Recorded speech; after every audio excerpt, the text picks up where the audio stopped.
from Santa Barbara, California. Here on the beautiful Central Coast, this is NCAA baseball on ESPN+. It's Big West Conference matchup here. Final weekend of the regular season as the UC Santa Barbara Gauchos continue their hold of first place in the Big West Conference, and they will take on the UC Riverside Highlanders. First of 3 games here this weekend. It's senior weekend, and it is Greek night here at the ballpark as we welcome in myself, Kevin Cannon, and my broadcast partner this weekend, former head coach of the Gauchos, 2-time Big West Coach of the Year, Bob Bronsma, to the broadcast. Gauchos entering the weekend as the number 1 seed currently by virtue of the tiebreak with Cal Poly. They are both 19-8. If the Gauchos win out this weekend, they would play in the second game of the Big West tournament. You see the games here. That would be on Thursday, May the 21st at 1 p.m. The Big West tournament starting on Wednesday, May the 20th. Right now, that would pit Hawaii against Cal State Fullerton. Hawaii last night, 4-0 winners. Another gem by Isaiah Magdaleno to go to 15-13. They clinched their berth in the Big West tournament, so one more spot out there. As you look at the head coaches for the top 3 seeds, UC Santa Barbara, Coach Chegetz, Larry Lee at Cal Poly, and Eric Newman at UC San Diego. Those are the 3 seeds, 3 top seeds for the tournament. As you look at the Big West standings entering play today, you see Hawaii there, 15-13, having won last night. Gauchos are on the field. We will take a break and come back with the starting lineups and the first pitch before the Gauchos take on the Highlanders here in Game 1 of this final weekend series at Cesar Wasaka Stadium. That's next on ESPN+. The first inning, Jackson Flora on the hill for UC Santa Barbara. First of 3 games here between the Highlanders and the Gauchos. Let's take another look at the playoff picture. If the Big West tournament started today, Gauchos in the 1 spot by virtue of the tiebreak over Cal Poly. In the 2 spot, then it's UC San Diego, Hawaii, and Cal State Fullerton. We'll get to more scenarios as we move on further throughout the game today. 3 games left in conference play in the regular season. Let's take a look at the starting lineups for UC Riverside. Justin Johnson, head coach down in UCR, 6th season there. David Gibbs in right field leads off. Then it's Lucas Bonham, the DH. Isaiah Hernandez is in left field hitting 3rd. Jaron Sanderson at 3rd base, it's cleanup. Then it's Robert Pitts in center. Jackson Bird at first base. Manoah Chapman is at 2nd base, batting 7th. Then it's Tyler Gordon at short. And David Whittle, the catcher, batting 9th. Joshua Torres will take the hill for the Highlanders in the bottom of the 1st. Well, we get another look at Jackson Flora, the All-American right-hander for the Gauchos. Bob making his 14th start of the year. Yes, it is. His 14th start of the year. He is 9-0 with a 1.15 ERA. 78 in the 3rd innings pitched, 48 hits, 12 runs, 10 of those earned, 103 strikeouts, only 28 walks. Opponents are hitting 173 against the semifinalists for the Golden Spikes Award and the Dick Hauser Award. 2 of the highest honors you can get in college baseball. So well-deserved by the right-hander. Yeah, Jackson, of course, leading the nation with that 1.15 ERA. It jumped up from 0.73 after he allowed 4 runs in 4 innings against Cal State Northridge on the road last week. So looking for a bounce-back start. And in terms of awards at the end of the season, Isaiah Magdaleno last night, another complete game shutout against the same Matadors. 14 strikeouts in last night's series opener at the Les. Flores ready. Here comes the first pitch of the ball game, and it's outside, and we are underway. Yeah, there's at your 4:36 p.m. in those games. Is that game at Murakami Stadium, a little different environment than you do have down at Robert Hiegert Field. Here's a bouncing ball to second. Vassar will throw out Gibbs, and that's how our ball game begins. A soft out there for Flora, who was touched up against CSUN. They had an excellent approach against him. As you look at the defense for the Gauchos, Barrett, Kelly, Carliner in the outfield, Esker Nunez, Vassar, and Hasovsky on the infield, and Nate Vargas gets the start behind the plate for UC Santa Barbara. Swing and a miss here by Lucas Bonham, the DH. But last week, Flora Mentioned 4 innings, 8 hits. And they hit Jackson hard, did the Matadors. Matthew Thomas was 3 for 3 against him with an RBI single and a homer. They sent 7 men to the plate in the first. They sent 7 men to the plate in the second.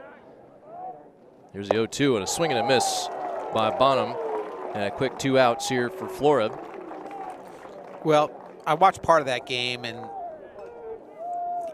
if he's locating his pitches, they're not touching them. You know, people can hit 95, 98, I guess, a little bit if it's not Teams located can do that well. now. Yeah, they they used can to do it. that. Yeah, a lot more guys throw that hard.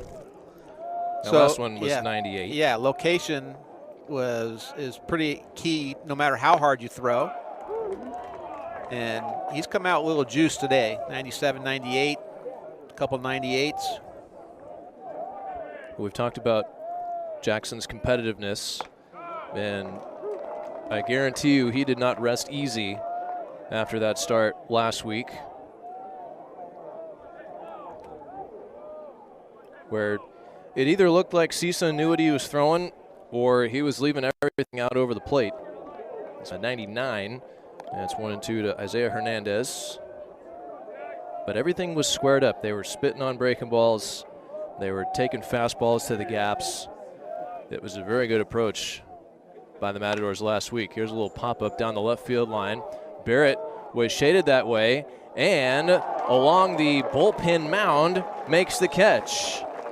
And that retires the side. A tidy 1-2-3 first inning for Jackson Flora as he gets Hernandez here, and we'll see where Barrett was. It was out of my sight line. He was up right on the mound there, Slipping. Oh, what a great catch. Okay, I didn't see him slip. That's well done out there by the sophomore Liam Barrett. We'll go to the bottom of the first. Gaucho's coming to bat.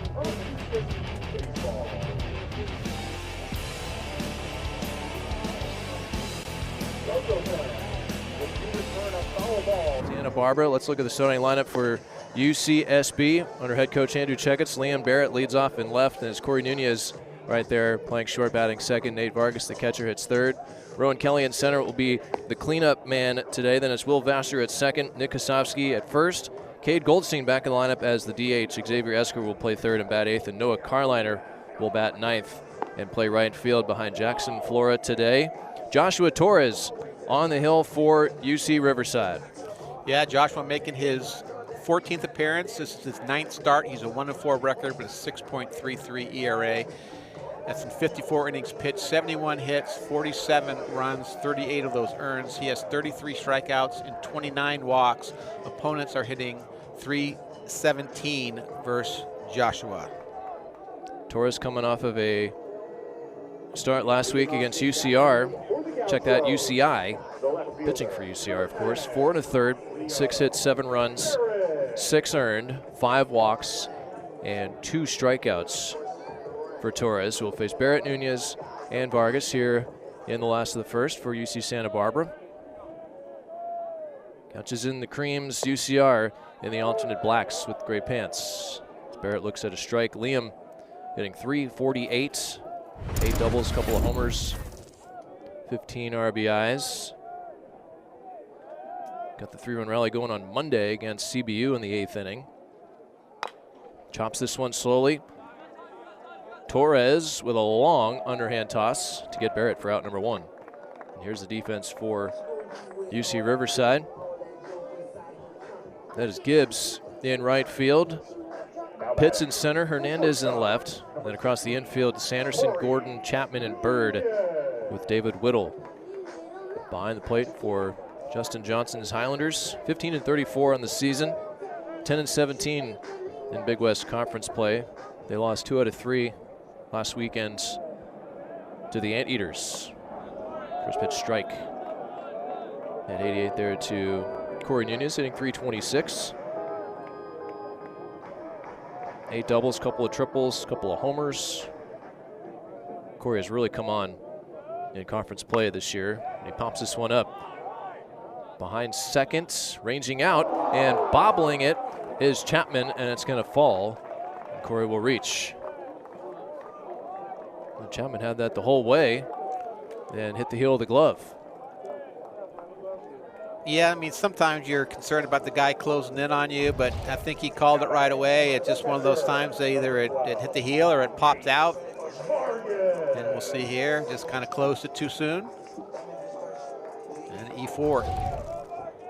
That's been a sore spot with Riverside this year, is the defense fielding 964 coming in.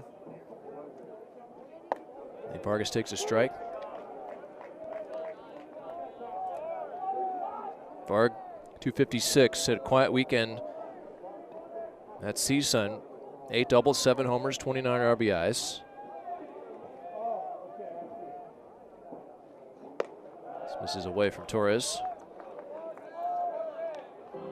If Riverside wants to compete this weekend, and I know they do, they're going to have to eliminate things like that, the free bases, the walks, something that's hurt them a little bit throughout the year.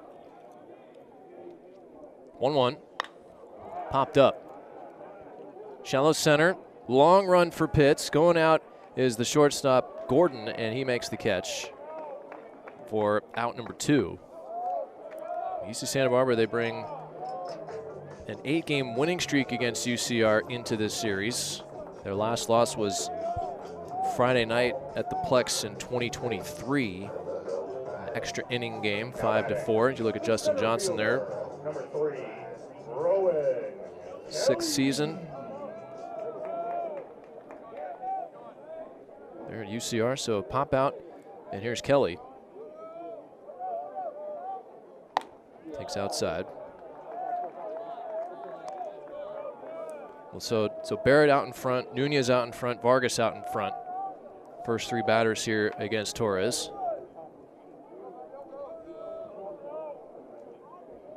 Look at the great numbers this year for Rowan. He started every single game for UC Santa Barbara this year. Career highs in everything, pretty much. Hits, doubles, homers, RBIs. Yeah, I mean, he just got out of this streak where he 6 of 8 games where he had multi-hit games. Yeah, he was hitless on Monday. Yeah, hitless on Monday. 18 hits over those 6 games. Yeah. That's a pretty good. Well, he had a 4-game stretch where he went 4-4-3-3. Yeah, right. Hits.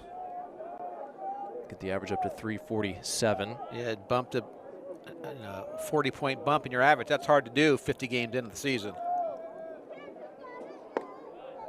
On the outside corner, 87 there from Torres, and it's 3-1.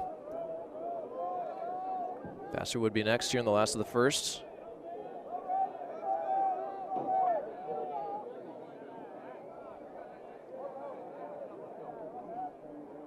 Three 1. Sails up and away, and it's a 2-out walk.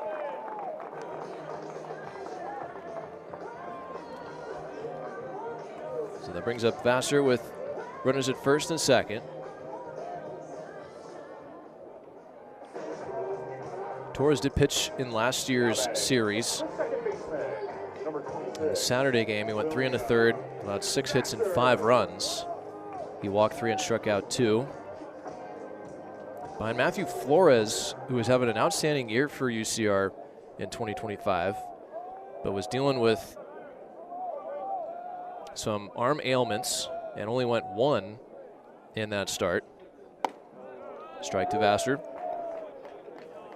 Calvin Prosky went 6 in that game, struck out 8 in early April last year. Well, I was looking through my notes. You know, we see them every other year, so the last notes I had on them was in 2024. And Vassar in the air, right center field, moving over is Gibbs. And he's there to make the catch. And that will be a story I continue. You got to work on your 2-out stories there, Coach. Yeah, the opportunity came up. We'll go to the second, scoreless.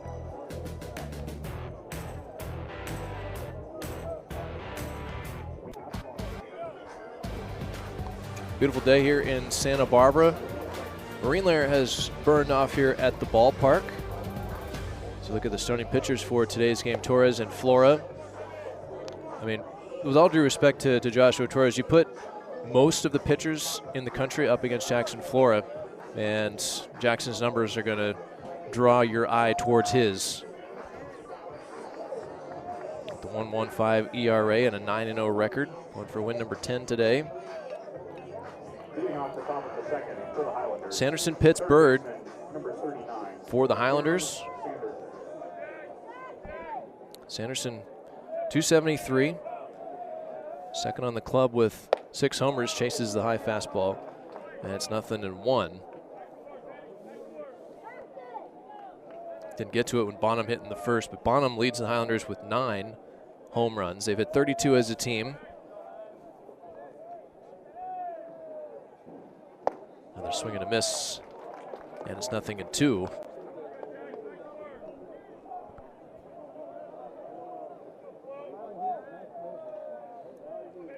Look at UC Riverside.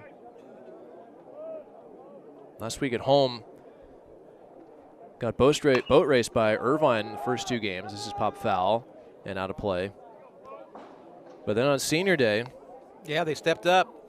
Got a 5-3 win. Came up with the big win, yeah. And almost, well, kind of dashes Irvine's any chance. Certainly hurts them, yeah. Any chance. I mean, they need a sweep type thing. That would have been a different thing, just that one game. One game's really important. This is hit the other way towards Carliner. And he makes the catch for out number 1. That win last Sunday for the Highlanders snapped an 8-game losing streak. You see Sanderson flying out to right. 4 up, 4 down for Flora. And that loss by Irvine really hurts their chances. They're now 2 back of Fullerton for the 5 spot. First pitch breaking ball in there, strike to Pitts. Hawaii is clinched. We know that by virtue of their win yesterday. Clinched a spot, either the 4 or the 5. But that 5 spot still up for grabs as Pitts skies this a mile in the air. Nunez clearing everybody out. Has it for out number 2.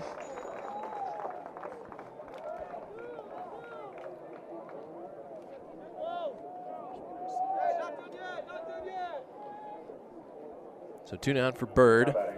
The first baseman, number 32, Jackson Bird.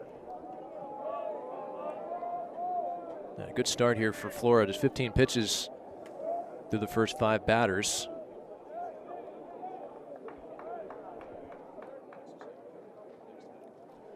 And a swing and a miss. That's 0-1. Bird, 232. 4 homers, 11 driven in. Bird, a 2-way player. Hits this to deep right. Going back, Carliner on the edge of the track, has room, and he makes the catch to retire the side. Well, Bird has made 9 starts on the mound and almost hits it over there, but just to the warning track. And Flora with an efficient 2 innings, 6 up, 6 down, as we go to the last of the second.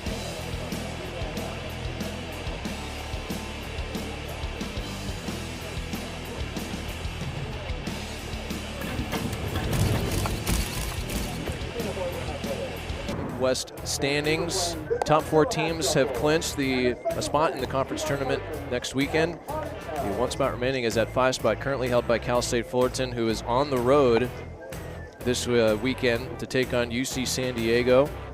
Other teams in the mix, UC Irvine sitting there at 12 and 15. I think UC Davis still in the mix. Still in the mix. They are idle. They swept Cal State Fullerton. So if Fullerton loses a pair and Irvine loses 1, Davis has a shot to get into conference tournament. However, Davis was swept by UC Irvine, so I think Irvine would have to lose 3 games for Davis to get in. Lots of scenarios. It's that time of year. At some point this weekend, we'll put together a handful of teams that we think are guarantees to be in the tournament. We have the maestro here who routinely predicts the teams in the field of 64. Sosovsky leading off here. Late on that swing, that's 0-2. Can I call you that? Maestro? A maestro of coffee? You like coffee? No. So don't call me a maestro of coffee. Then why'd you suggest it? It's a commercial with the guys from The Office, Steve Carell, and he talked about him being a maestro and a maestro of coffee. And so I was doing my best Office commercial impression. 2-2 to Hosofsky. Hitting .278. 5 doubles, 6 homers, 31 driven in. His 6th homer of the year. Critical one last weekend at CSUN.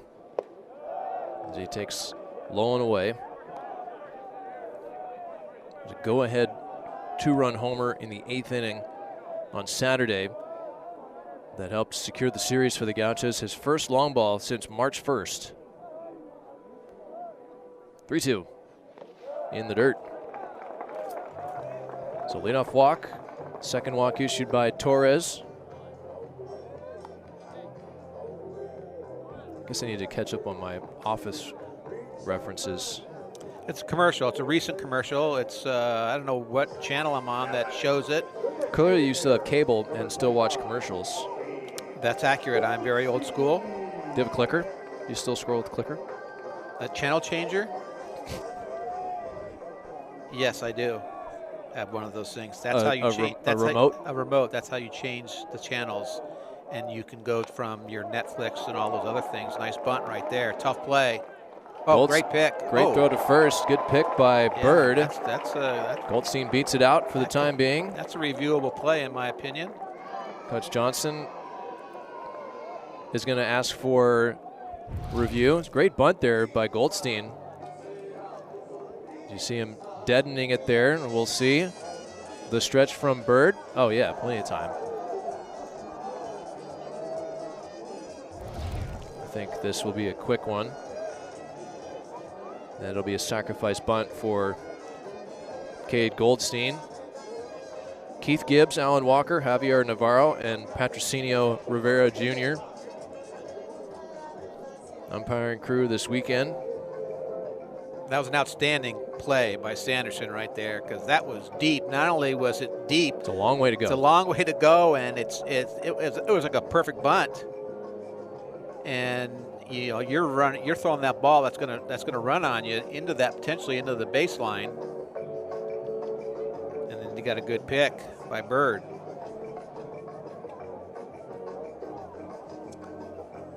So first replay review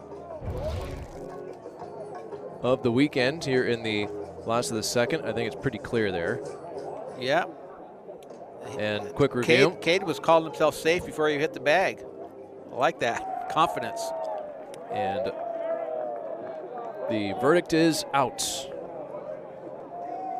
Good. Once again, good work by the replay crew. Yep. Sack bunt for Goldstein. Destin Whitaker's first night on the replay. Right out of the chute. Dominates. Well done.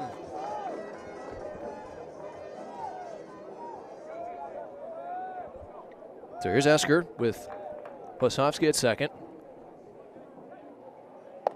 Swing and a miss for strike one. Xavier, 236 for the average. 8 doubles, couple of triples, 2 home runs. 21 driven in. Bat has cooled off a little bit of late. And this one is up and in, and it hits him.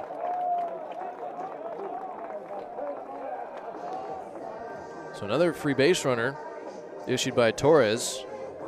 A couple of walks, now a hit batter. And Santa Barbara right now, without a hit, but have had 4 base runners in these first 2 innings. But no hard contact yet against Torres. He's got to work with runners at first and second here, and 1 down for Carliner. Checks his swing, takes a strike. That story I was talking about with Torres, which is probably not even worth going back to, but when I was looking at my notes, there's only 2 players that are on the roster that were on that 24 roster. A lot of churn. Andrew Rivas, who's a grad student now, was on that roster.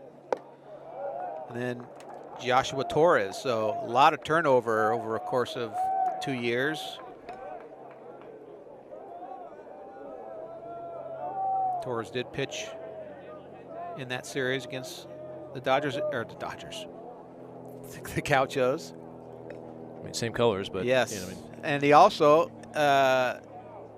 had a highlight against the Gauchos last year, and he got his first hit. He was a two-way guy. he's not done any hitting this year. Yep. First career hit was against the Gauchos. Bound visit for Whittle. I mentioned Jackson Bird, two-way player. Leads the team in ERA, 3.86, Jackson Bird, starting at first base today. Yeah, he started in the field first 2 games against Irvine last weekend, and then came in and got the W on the mound on Sunday. It's a good weekend. Yeah. 101 to Carliner. Pop foul.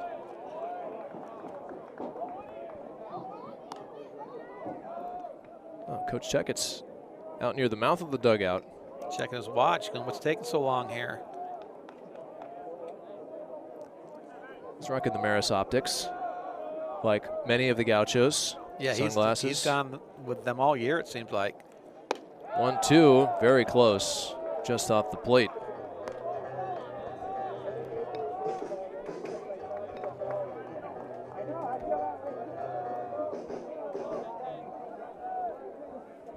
Carolina with good eyes, 24 walks, leads the Gauchos.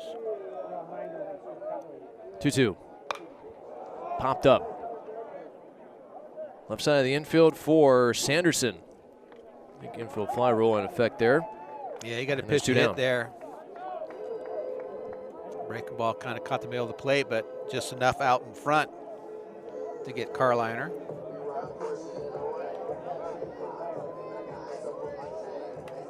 So throws the lineup over to Barrett. Hit one softly back to the mound in the first.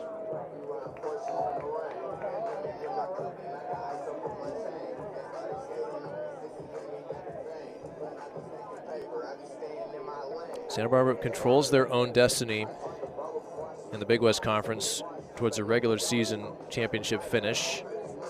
Obviously, if they win all 3, they are the regular season champs. If Cal Poly loses one and the Gauchos lose one, they'll be regular season champs.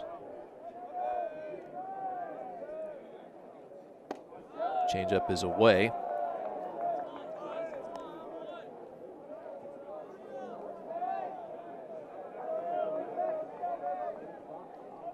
It was UCR on this field losing to the Gauchos in 2024 when UCSB clinched the Big West title 2 seasons ago. Up and away.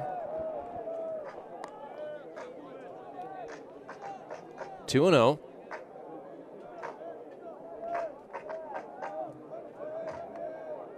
Osowski leadoff walk is at second. Esker hit by a pitch. He's at first. 2-0.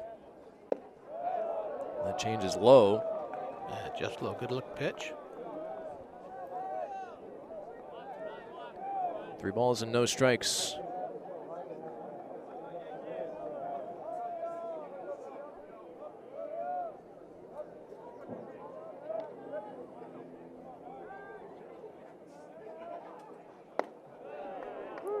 McLean taken all the way. And Torres goes breaking ball. 3-1. Nunez would be next. Santa Barbara's been knocking on the door these first couple innings. Pulled foul. They've been knocking on the door by virtue of walks, errors, and hit by pitch. Yeah, every which way you can reach.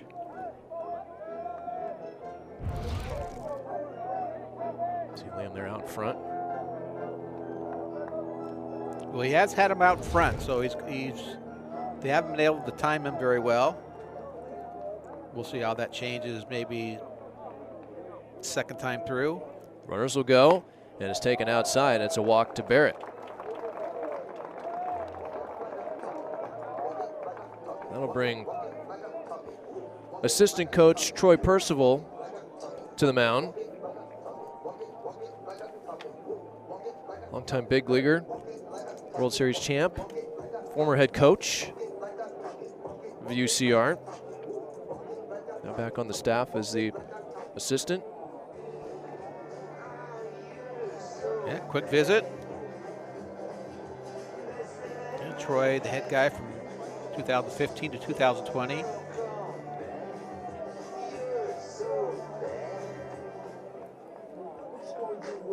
Iconic moment. 2022, beating the Giants in the World Series. The double fist pump. So bases loaded for Nunez.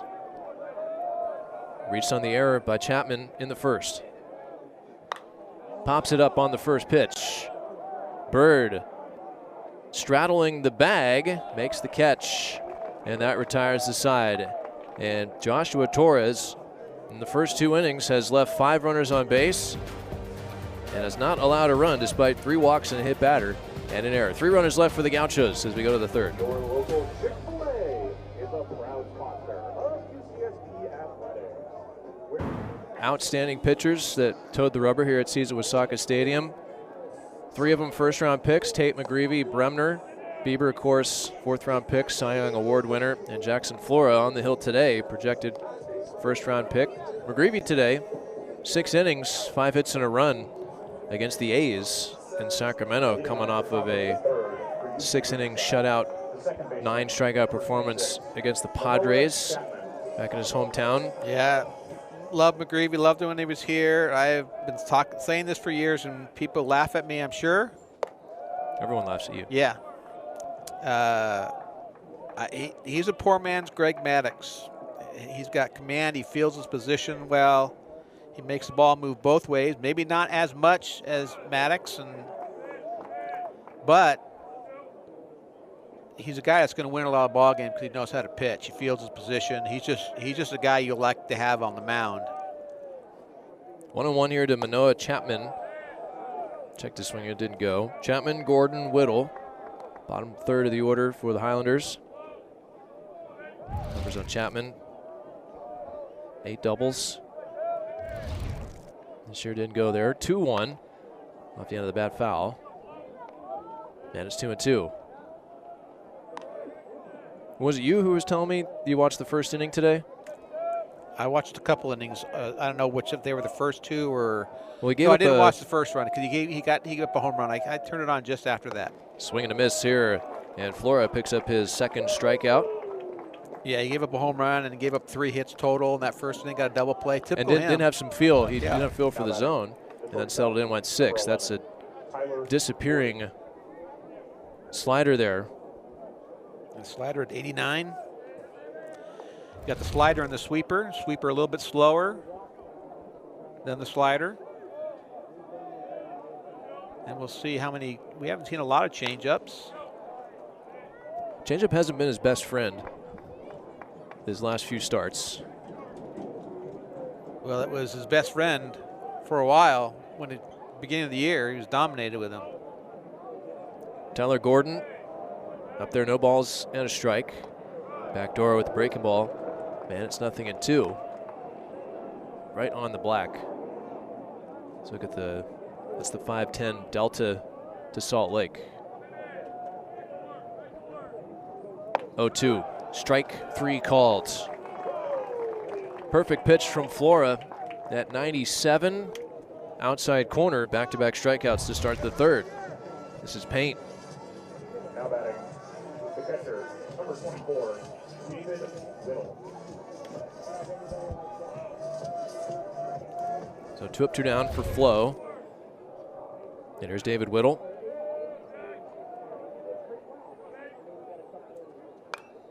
Swinging first pitch, pops it foul. Whittle this year 212. 3 doubles and a home run, 6 driven in.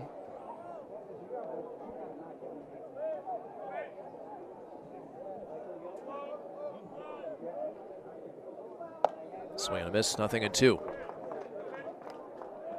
I'm seeing a handful of swings and misses already today, induced by Flora. 0-2 to Whittle. Fly ball center field for Kelly.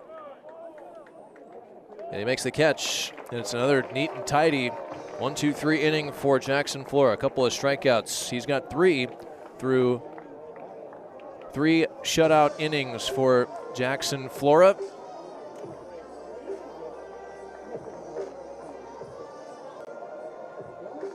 Gauchos look to do what they did here a couple of years ago,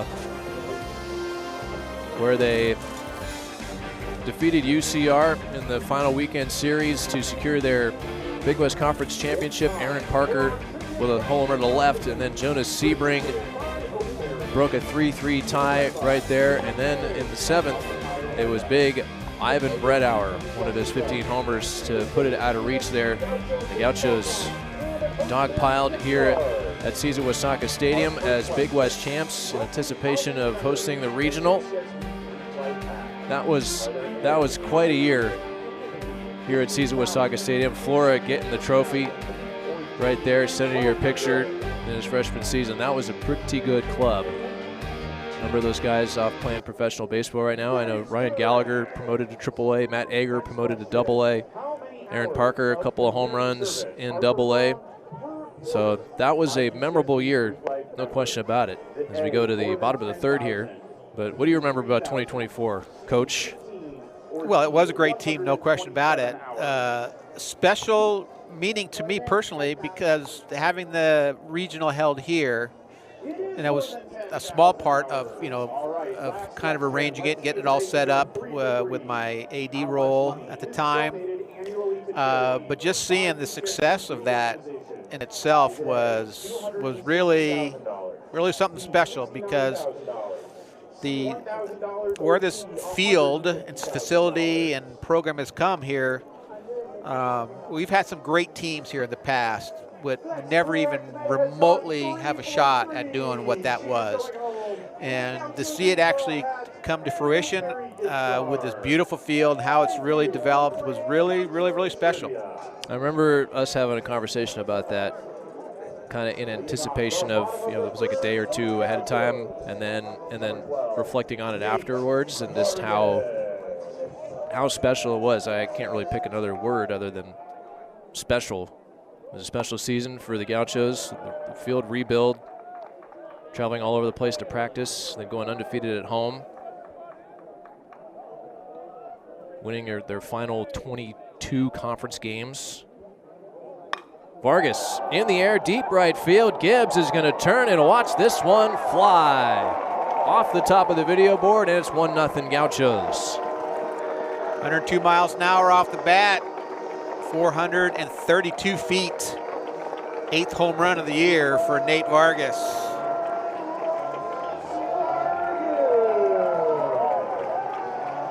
Well, that was a no-doubter. And after all the traffic in the first couple innings, without a run and without a hit, the first hit of the game, a solo shot for Varg. And now he's tied for the team lead with Noah Carliner with 8. Let's take a look again. Yeah, an off-speed pitch just hung in the middle of the plate. You dream about getting a pitch like that, 73 miles an hour. And here's Kelly bouncing one through the middle, a base hit. So back-to-back singles, back-to-back hits, I should say, to start the 3rd. Second time Kelly has been aboard. Another hard hit ball, 103 miles an hour. It's a tough play. I mean, you can see the athleticism of Torres. Got his glove on it, but it just came back at him too fast. So the Gauchos ambushing Torres here to start the 3rd.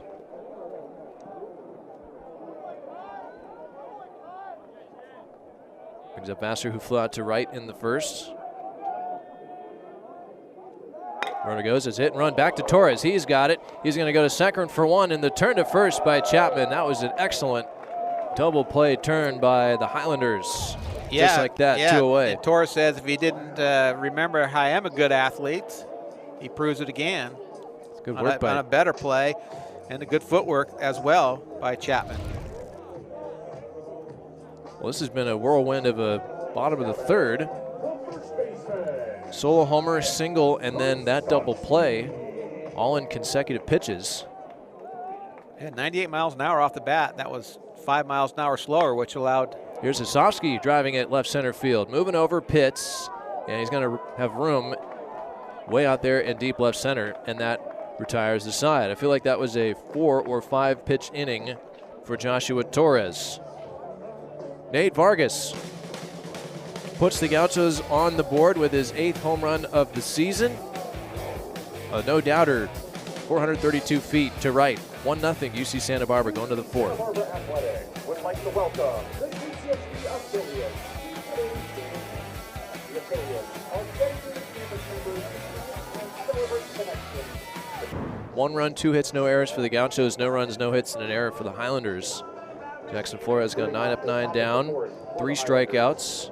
The right fielder. It's been 1 grounder. Everything else has been in the air. F7, an F8, 2 F9s, and a P6.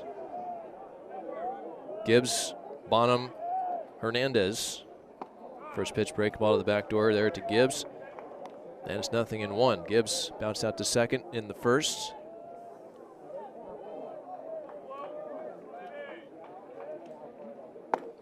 Swings and misses there. And it's 0-2.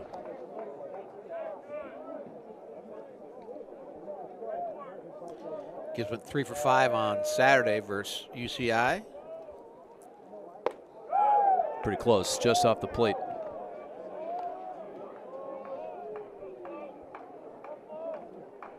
That was pitch number 31 for Jackson. Yeah, the tempo in this game has been pretty good.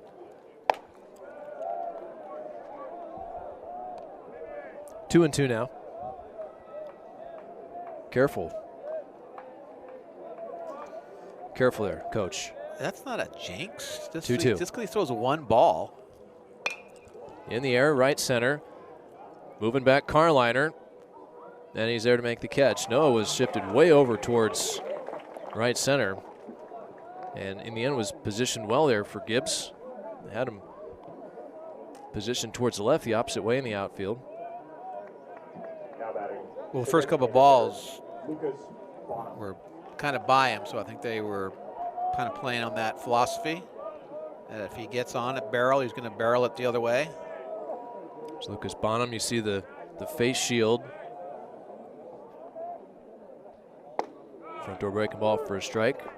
Right, so he didn't play the last 2 games against Irvine, so that answers my question, because I was wondering if he was going to play, if he was hurt. That would tell me that maybe he got hit in the face, unless that's something he's worn for a while, but he's played just about every game. And he leads the team with 9 home runs. Yeah. Down the count here, 0-2. Flora. Upstairs. Well, he's swung at the ball up in both at-bats. Get some crane action here. Yeah, they're working today. Strike 3 called, outside corner. Gets Bonham. Yeah, that's. Take that strike zone. 4th strikeout of the day for Flora. Bonham won't like that one, but. Well, Flora's going to get that consistently. Good luck. Yeah. Here's Isaiah Hernandez.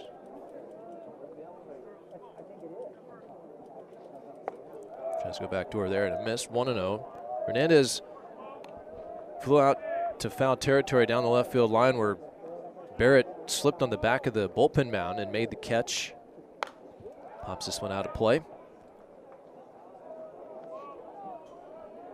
Another 97-mile-an-hour fastball from the right-hander from Foothill High School, Pleasanton. Yeah, he's been Jackson Flora. 97, 98. Consistently. 9. Yeah. Yep. 1-1. There's the change right there.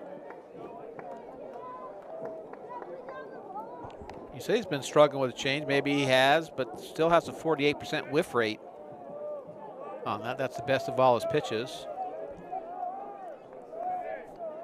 1-2 to Hernandez.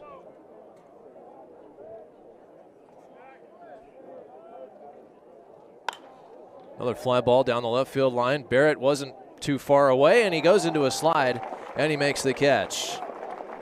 So a couple of, well, sliding plays for Barrett off the bat of Fernandez, and Jackson Flora has gone 12 up, 12 down relatively efficiently and has a shutdown inning. 1-0 Gauchos. Darty is a proud partner of UC Santa Barbara Baseball and the sponsor of the Darty Z-Pack, providing youth in 6th grade and below. Early evening. Sun has come out. We had the May Gray overhead all day, and it has parted for game time.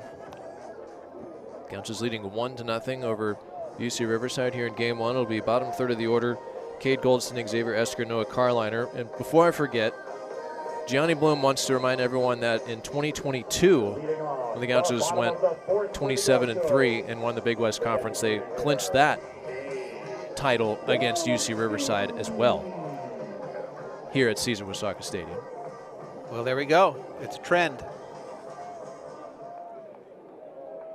Thanks, G. Shouldn't he watches some game film or something like that, or breaking down some pictures? No, he's probably golfing at some course on the beach in the Dominican right now. Goldstein takes that one low, 2-0. It's not a bad gig if you can get it. He sent me a photo of him playing Teeth of the Dog, top 30 course in the world, the other day. Swing looked pretty good. Johnny Bloom coaching in the Dominican League for the Miami Marlins. Big West champion. 3-0 is up and away, and that's the fourth walk issued by Torres. Well, it's 33rd walk on the year.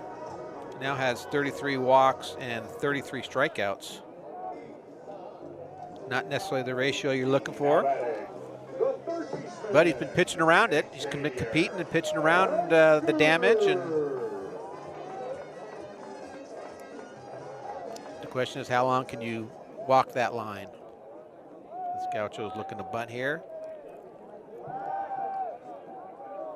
Gauchos do lead the Big West Conference in sacrifice bunts.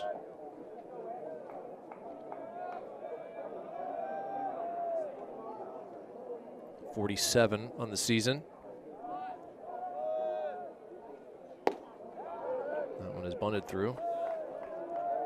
Well, 48 now after the Goldstein sac bunt in the second inning.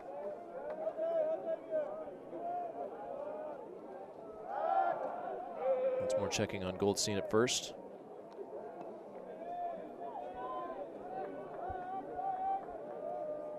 And part of the offensive success of late has been the sac bunt. So they've accumulated many of those, the majority of the sacrifice bunts over the last month.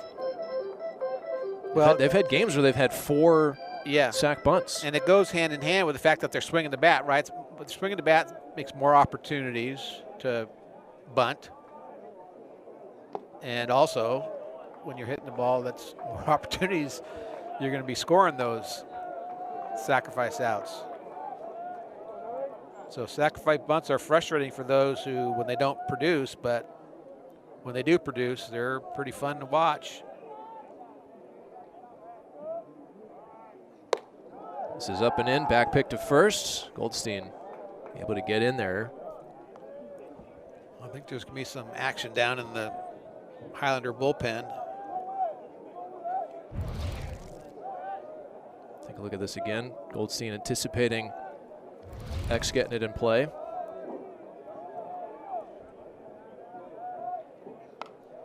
This is bunted foul towards first base dugout. So that one looked like Esker trying to bunt it to first base side, but pushing it a little too much.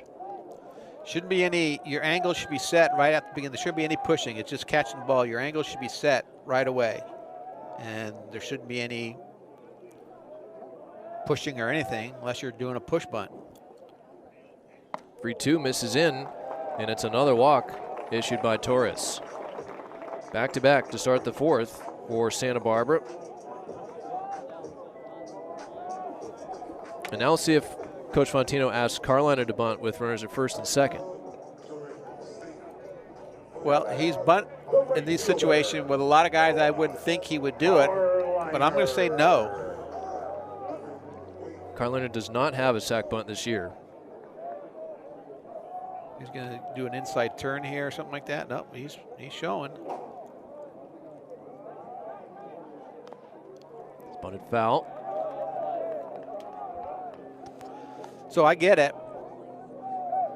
I mean, I get the situation, that type of stuff. And you guys know your players. These coaches know the players. Obviously, you know the players as well. I don't know what kind of bunter he is. Are you putting him in the best situation to succeed here? He will show. Runners go, and it's through the mid of Whittle. Looked like he was, couldn't tell if it was in the dirt or not. Yeah, I couldn't tell either. It looked like it. He had a chance because the jump was not great, and if they could execute, it was in the dirt. So that's a tough play. And it goes down as a double steal for Goldstein and Esker. And now it's second and third, nobody out. Infield is in. More of a situation for him to excel in. Swings and misses, 1 and 2.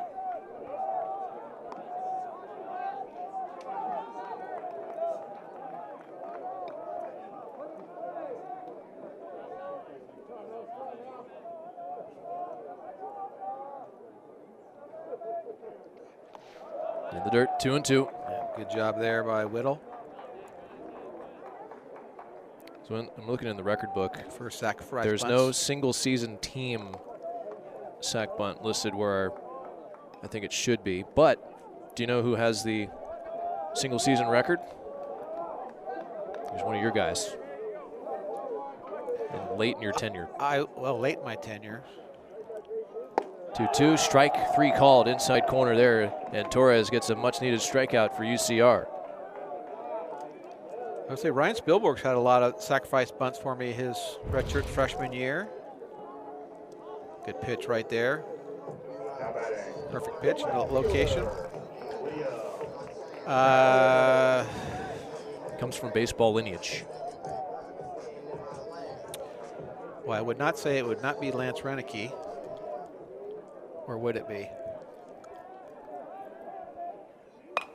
This is hit the other way by Barrett, and Sanderson makes a nice stop and throws out Liam for out number 2. Because that must have happened in 2012. Okay. Yeah, Lance Renicky. 2012, 16 sack bunts. It's a nice play by Sanderson right on the cut of the grass. Looks Goldstein back. And after the double steal, Carliner strikes out, and then Barrett bounces out. And now there's 2 down, and runners are still at second and third. Infield is ranging up here with 2 outs. This is past Whittle. Oh, bad jump. Goldstein got a late jump, and everyone's going to go back. Well, that's a tough one where it goes to the right, angling with the third baseline for Goldstein trying to read it. Yeah, it's hard to tell the depth, but his jump was not what you want in that situation. Now you want, you know, this is a situation to be aggressive in with 2 outs, but not stupidly aggressive. And if you get a bad jump, you just don't go. Yeah, it's still second and third. Corey fouls this one back. It's 1 and 1. Well, Santa Barbara, they've had a plethora of opportunities here in these first 4 innings. And the only run on the board was the solo homer leading off in the third. Yeah, Corey came up with the bases loaded in his last at bat. Now second, third, another opportunity for him. 1-1 is a bunt. It's a good one. Torres, bare hands, throws to first to get Nunez. Well, you said Torres could field his position. Good athlete. And he showcases it right there. He turned the nice double play in the third and works out of a second and third jam of his own doing. A pair of walks and a nice play to end the fourth. We'll go to the fifth. Gauchos 1, Highlanders nothing. On the video board.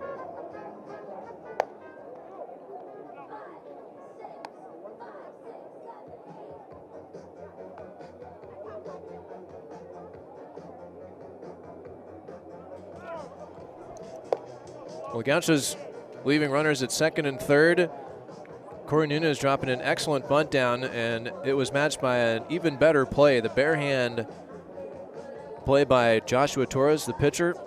Yeah, so that's a base hit normally, right? The third baseman was way back. He had no shot at that. That's the only play is the pitcher being able to make that play, and it takes a great athlete to make that play, not only to get to the ball quickly, but make a good throw. And Torres did both of those things. Sanderson pits Bird. Big swing and a miss by Sanderson, 0-1. Flora 12 up, 12 down, 4 strikeouts. He's been getting ahead of hitters. He's been efficient as he goes to work here, leading by 1. Another swing and a miss, and it's 0-2. A couple of breaking balls. That one, the slider there from Flo. So 0-2 to Sanderson, who flew out to right in the second. Goes with the slider again, and Sanderson down on strikes. 5th K for Flora. Here it is again. The slider treatment there for Sanderson. It comes in at 87.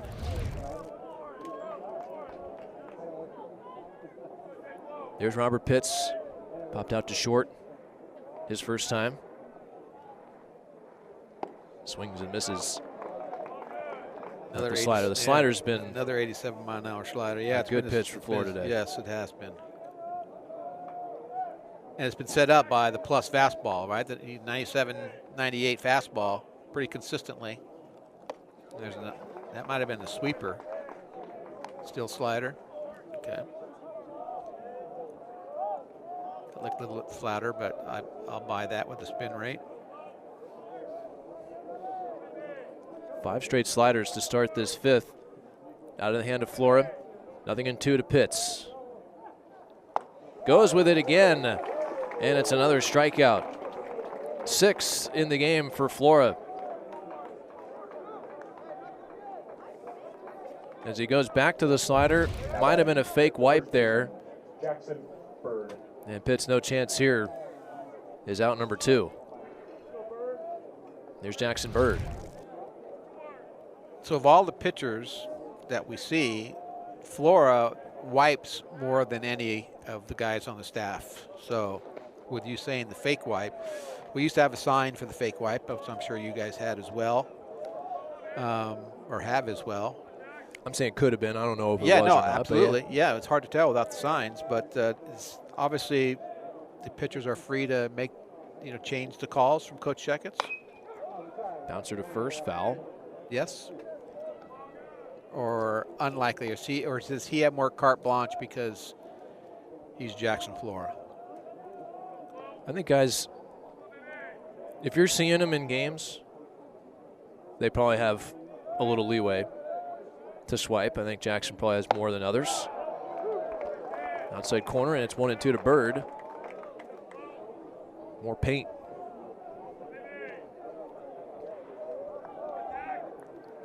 Strikeouts of Sanderson and Pitts for Flora here in the top of the 5th. 1-2 to Bird. Slider down and away. Yes, slider at 90.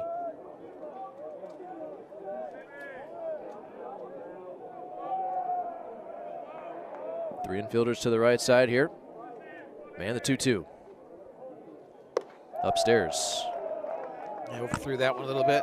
Did come in at 99.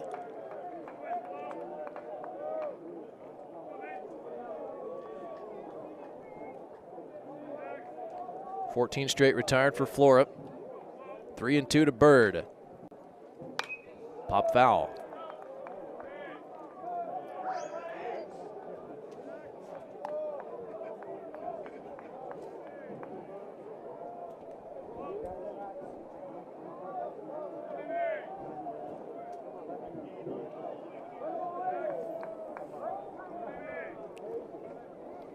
3-2 again.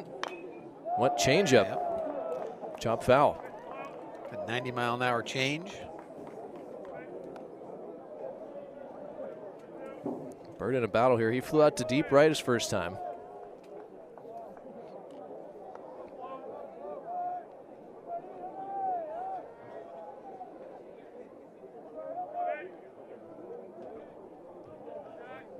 Another full count offering.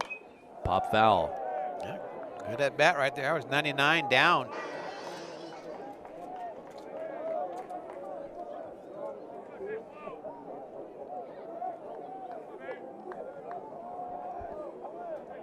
Outfield shifted towards the left field line. 3-2 to Bird. And it's popped up. This could be playable for Hosovsky. Right on the edge of the track, and he makes the catch to retire the side. Had to work with the overhang of the cages there. And comes through for Flora, who pitches a 1-2-3 fifth. He has faced the minimum through 5. Gauchos leading by 1.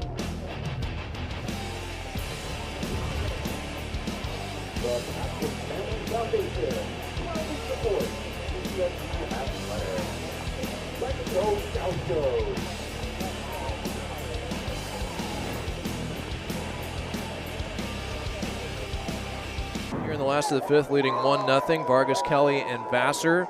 You see Kelly and Vargas on this graphic here. Gauchos have really swung the bats well since April 6th when they've turned around their season offensively, and these guys have been leading the charge.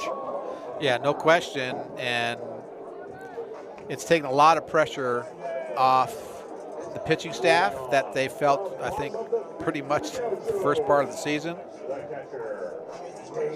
And you know, you had to use the bullpen a lot because the games were close because the Gauchos weren't scoring a ton, and the Gauchos could use a little bit of rest from their bullpen, and right now Flora's giving them that.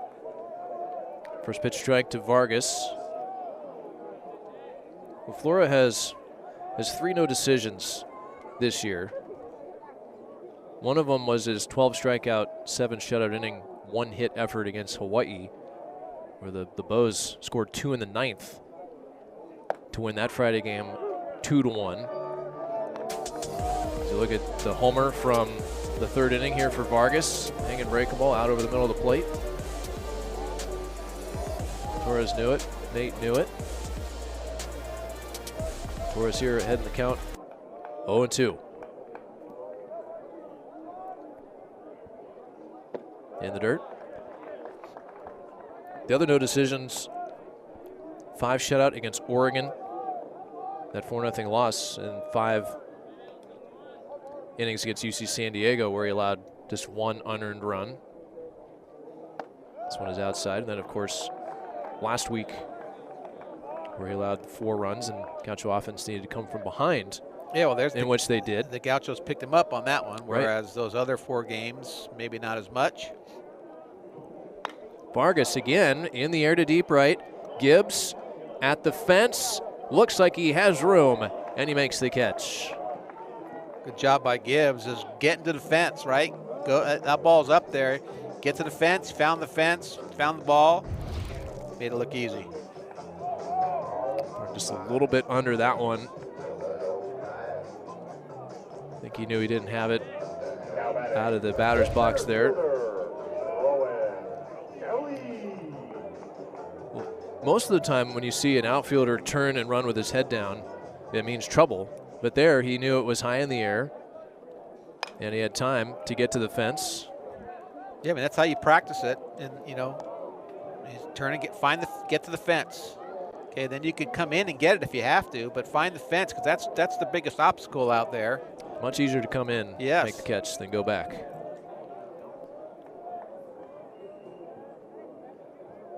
Kelly down the count 0-1. 1 for 1 on the day with a walk and a single. Strike to the outside corner, it's 0-2. So Torres comes out here in the 5th, having retired 4 batters in a row, fielding his position. He's stranded 7 runners. He gets ahead 0-2 to both Vargas and Kelly. And this is lined the other way. Coming in To make the catch is Hernandez. 93 miles an hour off the bat. Hung up for Hernandez, coming in doing a good job. 2 outs here in the 5th. Now batting, the second baseman, William Vassar. We got to touch on Isaiah Magdaleno, who has no one else has touched him, so I guess we exactly might as well. Who has pitched the best games of his life these last 3 weeks. And last night against CSUN, another complete game shutout. 1 hit, no walks, 14 strikeouts for Magdaleno. In his last 3 starts, 26 innings. As Vassar hits this one foul. 26 innings, 6 hits, 1 run, 2 walks, and 39 strikeouts against UCR, UC Davis, and CSUN. And his start against UCR, he had a no-hitter going into the 9th, and he lost it with 2 outs. In that game, the Bows won 1-0. He had 16 strikeouts, a hit and a walk. And Magdaleno making a push for the All-American bid. Yeah, Big West Pitcher of the Year bid. That's about as good a 3 game stint that you can have. I mean, Flora has been incredible.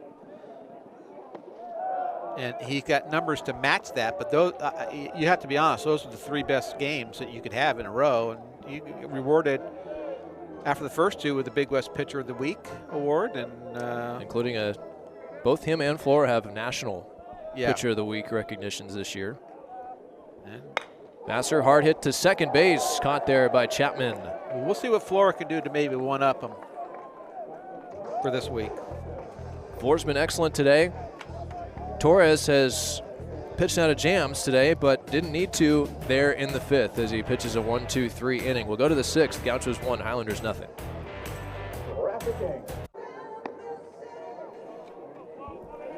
There's Harry scoping things out, cruising around. I'm glad he's not being pestered by the Crows. Oh yeah, that's a daily thing. It's a good shot from the camera crew following him around. Yeah, that's Eddie. Spatman. Yeah, Eddie's all over that as usual. That's pro work there. And one of those guys is not working. Yeah, right that's there. Carlo? Carlo McGuire. He's usually our graphics guy, so maybe the graphic guy doesn't have to work during the game. He does all the work before game. First pitch strike to Manoah Chapman. Bottom third of the order for the Highlanders. Chapman, Gordon, Whittle. Flora through 5, 6 strikeouts. Yeah, Chapman, 293, their leading hitter. He's been 9 for 16 his last 4 games. Seen his average jump up 41 points.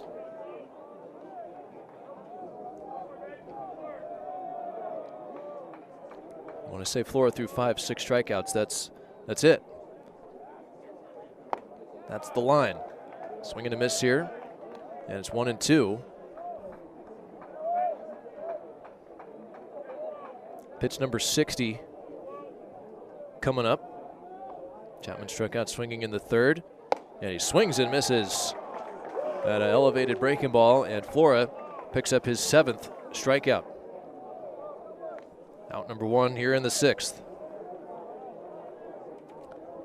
Now batting, the shortstop, Tyler Gordon. Slider there, just not as high as I thought it was, but tough for Chapman to handle. Here's Gordon in the air, foul.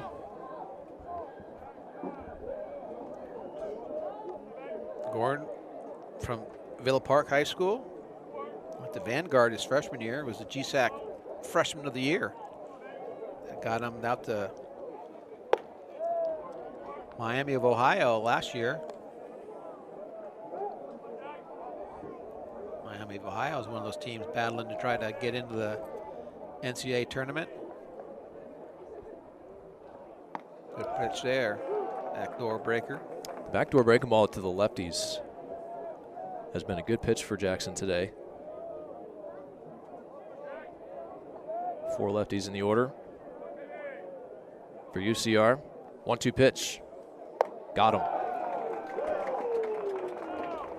8 strikeouts for Flora. 2 up, 2 down here in the 6th.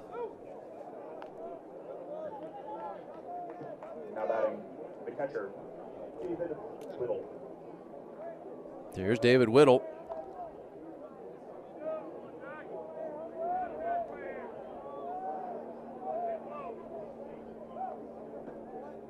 Flew out to center his first time, takes just off the plate away.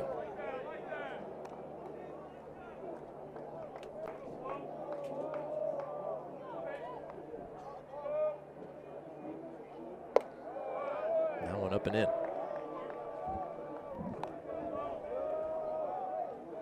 This might be his first 2-0 count of the day.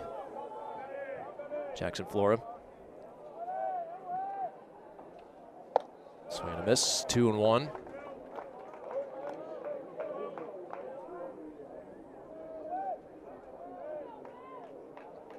Infield slide pull, outfield, room to hit in left center. Here's the 2-1, right to the outside corner at 96. Yeah, 96 on the black. He can pretty much throw whatever he wants, but see if he goes slider or fastball in. The 2-2 to Whittle. Fastball, got him swinging. Flora strikes out the side here in the 6th. 98 gets Whittle. 9 Ks for Jackson Flora through 6. 1-0 Gauchos. He gets Whittle on the high heat.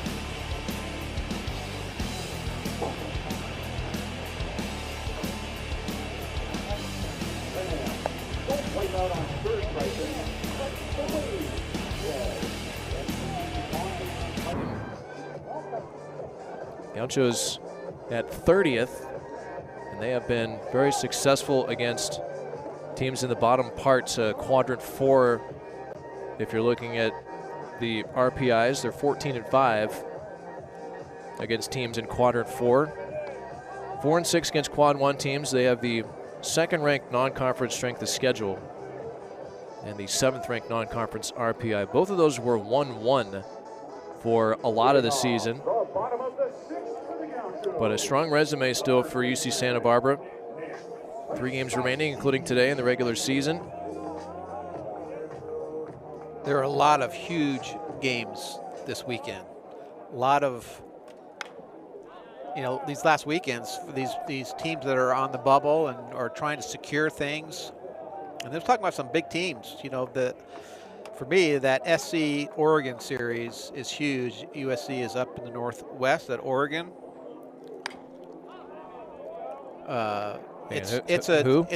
Oregon's got USC, right, and UCLA has UCLA is Washington. That's Washington. That's really not. Yep. That's nothing in terms of how it is. But USC is looking to maybe host, but they could get passed by Oregon in standings, and their record. This is on the ground too short. Gordon scoops it up, and he throws out Osofsky. USC does not have a win versus a Tier 1 team, if I'm not mistaken. So that's going to hurt their chances if they can't pick up a couple games here, or at least one against Oregon. Trojans 0-8 against quad 1 teams. But I'm looking at a couple of these scores. Although Florida State just scored on Miami, Miami is a bubble team, likely in, but a bubble team. One down for Goldstein. Takes a strike inside corner. Sack bunt and a walk for Goldstein.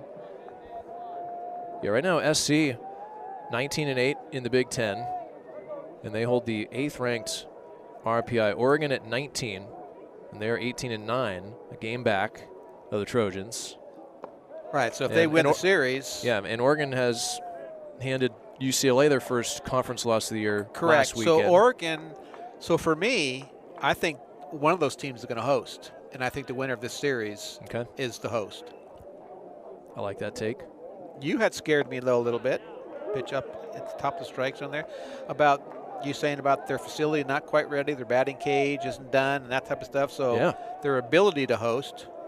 Look at us talking about that to SC. I mean, come on, we'll host them here. This is line to left, moving over Hernandez, and there's 2 down. So, yeah, those are big games. TCU is playing at West Virginia. TCU, very much a bubble team. I think they're in, but they are on my bubble, and I know a lot of places have them in. Louisiana, another team that's trying to fight their way to the bubble at least. They're leading Coastal Carolina, who's ranked 18th, so that's a huge game for them.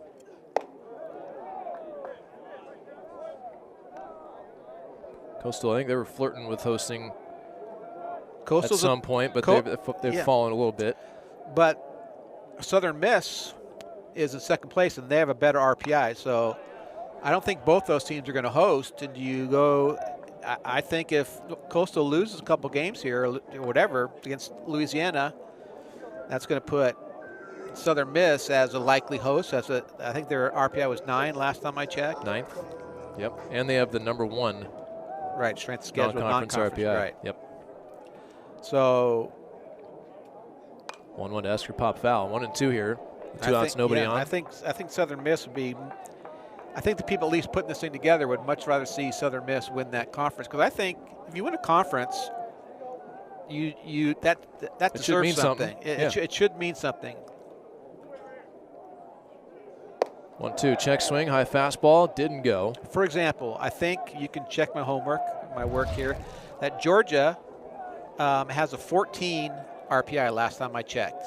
16 today. 16, okay, but they are winning the conference by plenty. Yeah. They're winning the best conference in baseball by plenty, and there's a strikeout. So Joshua Torres, after all the traffic in the first few innings, has been lights out. Has retired the last 9 batters that he has faced.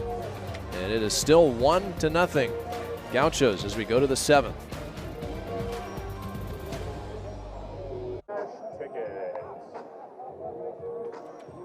We go to the 7th. 1 run, 2 hits, no errors for the Gauchos. No runs, no hits, and an error for UC Riverside. Torres has really settled in. Despite the 5 walks, he's allowed just the solo shot to Nate Vargas. Jackson Flora has gone 18 up, 18 down, and he'll face the top of the order, Gibbs, Bonham, and Hernandez here in the 7th. The right fielder, David Gibbs. Josh Torres has really made this thing interesting. Absolutely. Absolutely. He's done a great job. And he has scrambled. He scrambled early, as you noted, but has been outstanding, retiring the last 9. Speaking of retiring the last amount, this one's got a big number on his attached to that statement. 18 in a row for Flora. Gibbs 0 for 2, bounced out to second, flew out to right.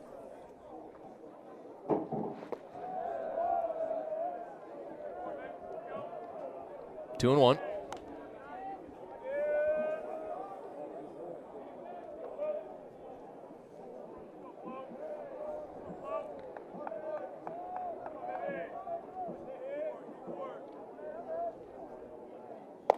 This one is up and away. So 3 and 1 here to Gibbs.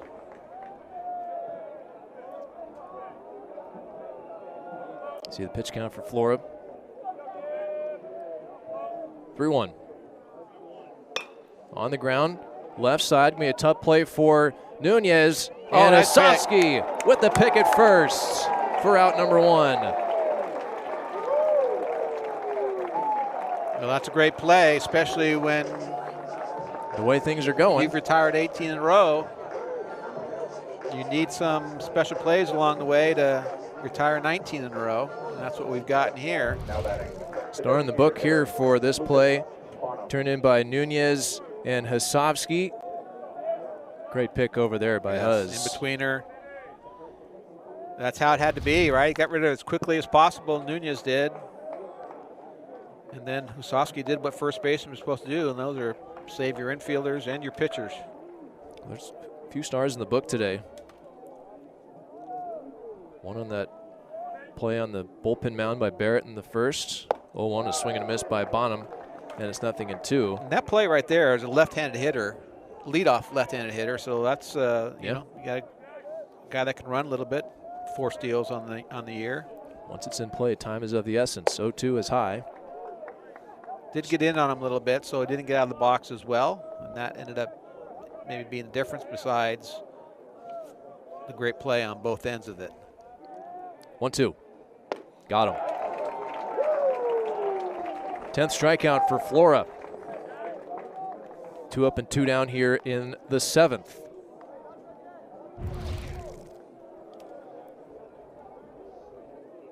Fourth time Jackson has totaled double digits in the strikeout column this season. First time since that Hawaii start on March 20th.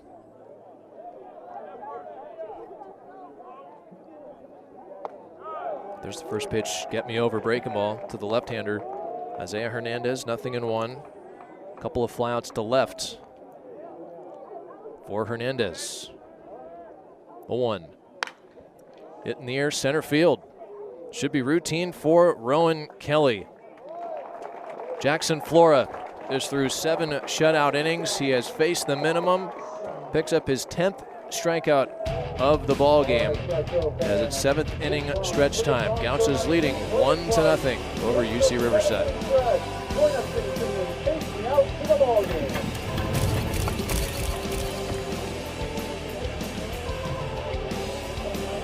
Bottom of the 7th inning. Greek night here at the ballpark. It's also camo hat giveaway night. Yeah, that was a good looking hat. For the Gauchos here, looking for some insurance. Carliner, Barrett, and Nunez. Joshua Torres out there for his 7th inning of work. He has certainly deserved to pitch deep into this one. 6 innings, 2 hits, a run, 5 walks, 2 strikeouts, 84 pitches for Torres. All 5 of his walks came in the first 4 innings. And since his walk to Esker with nobody out in the 4th, he's retired 9 batters in a row. Carliner pulls this on a line down the left field corner, but it's foul. A long strike. In the first inning, Torres worked around a drop pop-up and a walk. Then in the second, leadoff walk, a sac bunt, a hit by pitch, and then another walk. Gauchos had the bases loaded with 2 outs. Gave up the solo homer in the 3rd and a single that was raced on a double play that he turned, as this is in the air to right for Gibbs. Loses his cap, makes the catch for out number 1.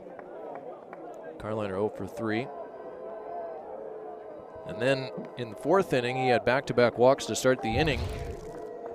And when Carliner was squaring to bunt, it was a double steal. Runners advanced to 2nd and 3rd, and they did not score. Fielded his own position on an excellent bunt by Nunez to end the inning. And that's kind of set him on this roll here. 1-2-3 5th, 1-2-3 6th. First out here in the 7th. And first pitch strike to Barrett. And Coach Fontino, who has probably been frustrated at times today.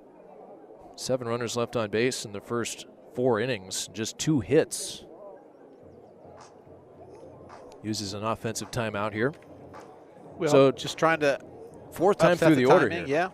Yeah, absolutely. We talked about how we'll change 2nd time through, and it kind of had something going, but it's the 3rd time through, and he hadn't given up anything. 3rd and 4th time. Yeah, the only 2 hits today came consecutively. Vargas, the homer, and then Kelly, single up the middle in the 3rd inning.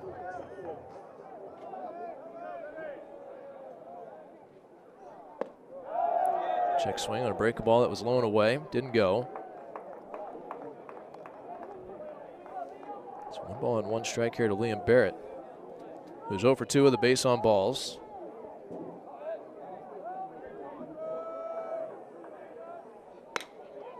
Fly ball center field, moving over Pitts.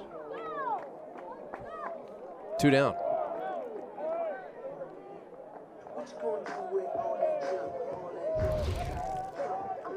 And for Torres, that is 11 in a row retired. Yeah, it's clear to say that the pitching is dominated here today. Thank you for that astute assessment. That's what they pay me the big bucks for.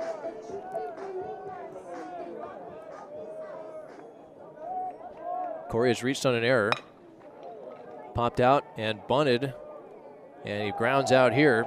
It's a quick inning for Torres, who has retired the last 12 batters he has faced. We have not seen a base runner since the 4th inning here in this ball game as we go to the 8th, 1-0 Gauchos.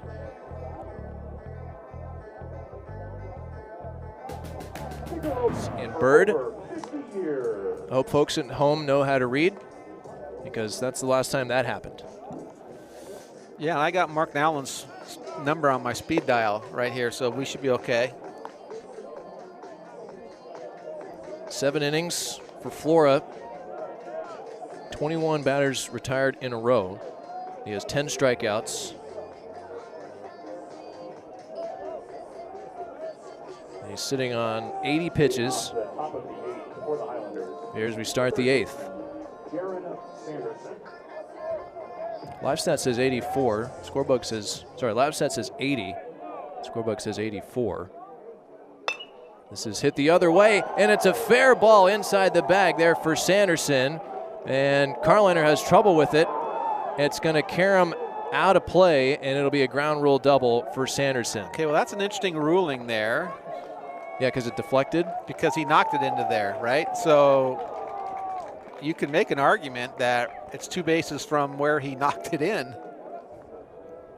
And I think that's an argument that should be made. And here comes. Yeah, Coach Johnson coming down.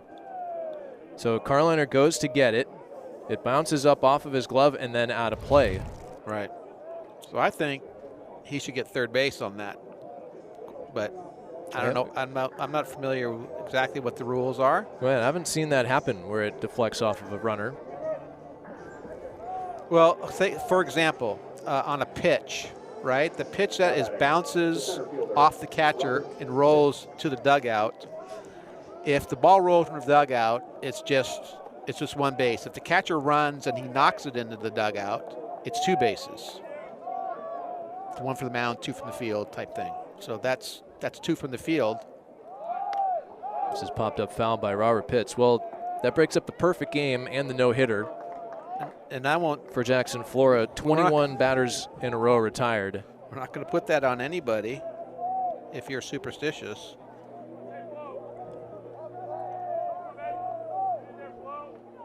Other games just getting started. Long Beach State with a run in the 1st inning on Cal Poly. Fullerton with a run in the 1st on UC San Diego as well. And here it's 1-0 Gauchos. And now the tying run is in scoring position. You got a pick option. Oh. Pitts. Make it be down, Robert. I probably had that said to me, Coach Gillespie.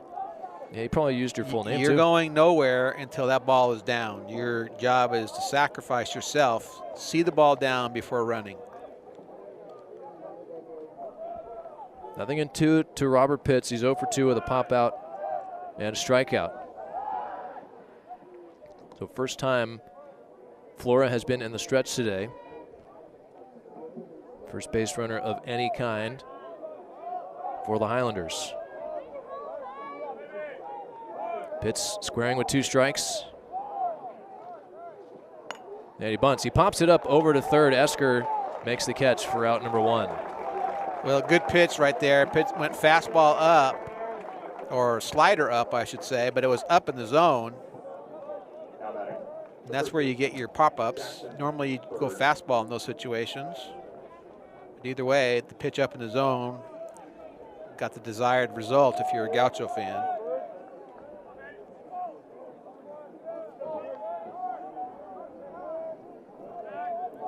So here's Jackson Bird. He's flown out and popped out.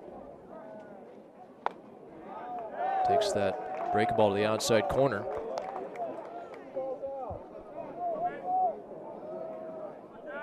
Nothing in 1. It's been a friendly pitch for Flora to get ahead of the lefties.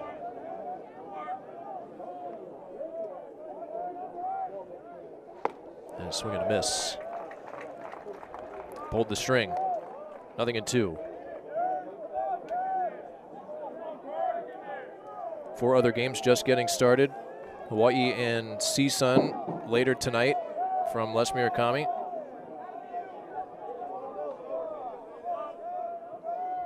Oh, 2.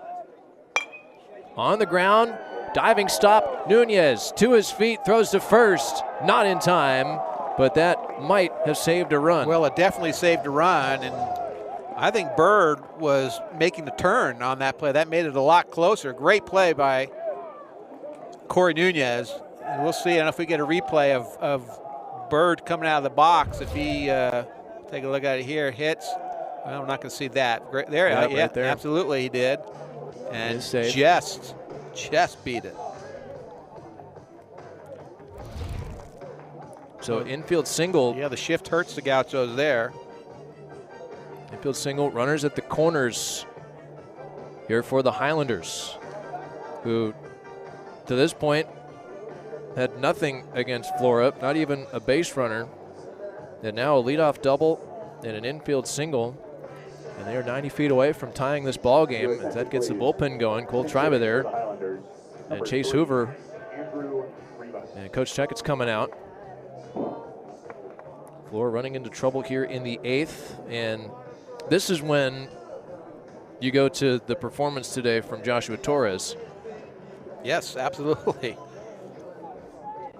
Where it could have been a bigger lead than one. Yeah, so when you look at these two teams on paper and the standings and the whole deal, you're thinking that, okay, you got a guy coming in who has given a 317 batting average against, right, and a lot of walks, and the game starts with what looks like chaos for Riverside. So you're thinking, okay, this is gonna blow up. And it was on the brink, but Torres made some great pitches and some great plays, and then has, I don't want to say he's cruised up to this point, but pretty much cruised up to this point. Since the 4th he has. Yeah. And so it's tough to beat a team that you're supposed to beat. It's baseball. Pinch hitter here for the Highlanders, Andrew Rivas.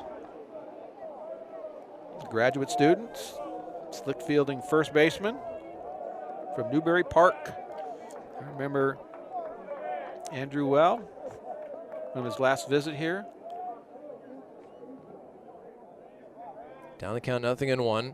Takes high. Rivas hitting 147 this year. He started 26 games, 6 doubles and 11 RBIs.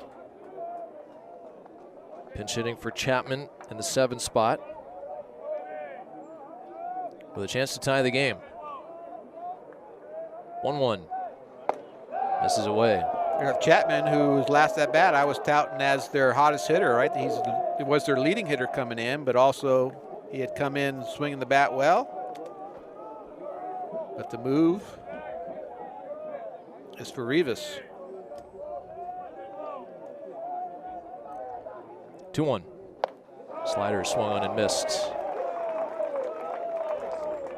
Might have been up out of the zone a little bit. And I think that's what Andrew was talking with the umpire about. That one, the sweeper. Yeah, top of the zone at best. This is when Flora becomes so tough. Yep. 2-2. Picked to third, Esker coming in.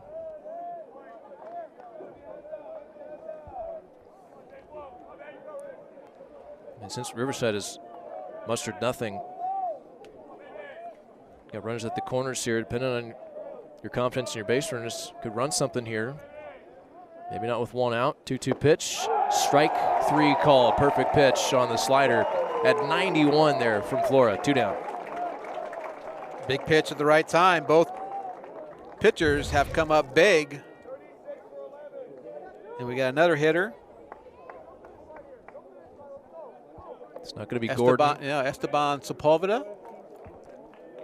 Transfer from Pepperdine.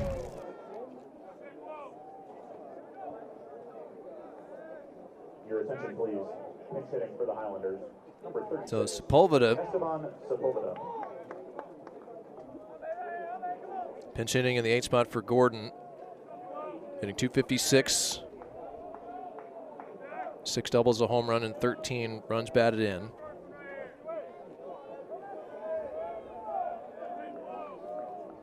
Big opportunity here for UCR. Against the flamethrower, Jackson Flora. He's got 11 strikeouts now. First pitch is in the dirt. Okay, so you got to at least consider some shenanigans. Yes. Now, Bird at first base. This is a ball in the dirt, almost a must, right? Because catchers are going to be more concerned with the runner at third base. And you can get a free 90 here on a ball that doesn't have to get too far away.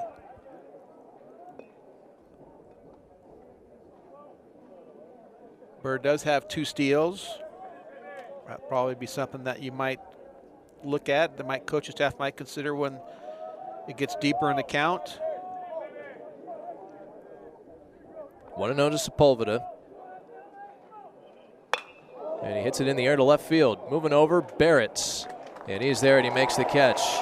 So Flora loses the perfect game and the no-hitter, but he strands a pair of runners and preserves the 1-0 lead as we go to the last of the 8th here at Caesar.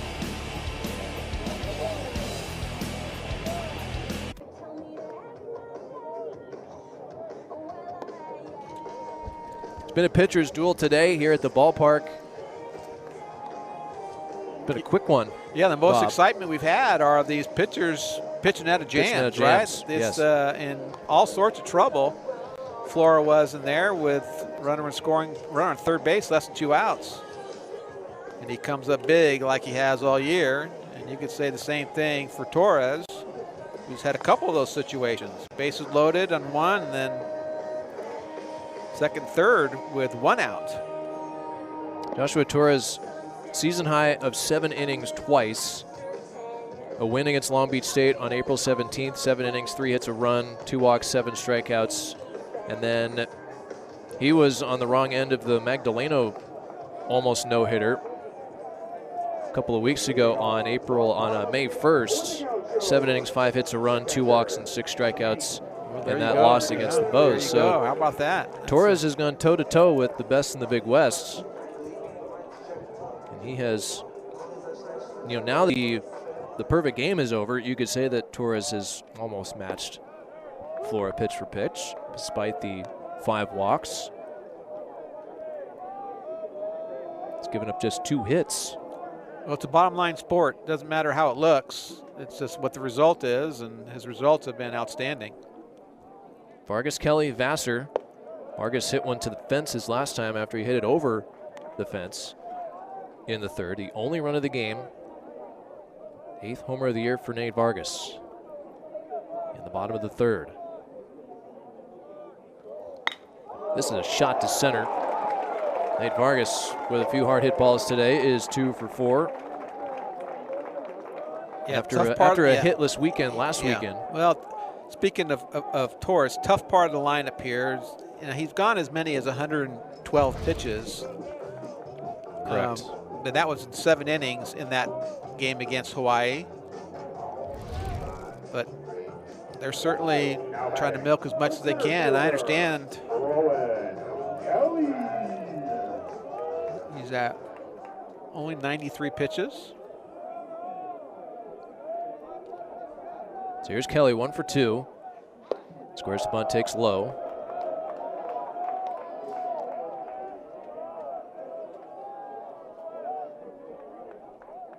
Walked in the first, singled in the third, lined out to left in the 5th. So he's hit it hard twice.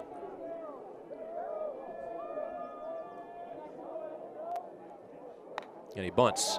It's a good one. Sanderson bare hands and throws to first. That's the 3rd bare hand play made by Sanderson and Torres on pretty good bunts. More than pretty good. Those are really good. Yeah. And so Vargas, some insurance out at second base in scoring position. Second sack bunt of the day. Just replay what I said on the first time he did that on that one, where he's got to throw that almost straight down the line. Also throwing into the sun, which is setting over the third base dugout. It's not super low right now, however. So here's Vassar.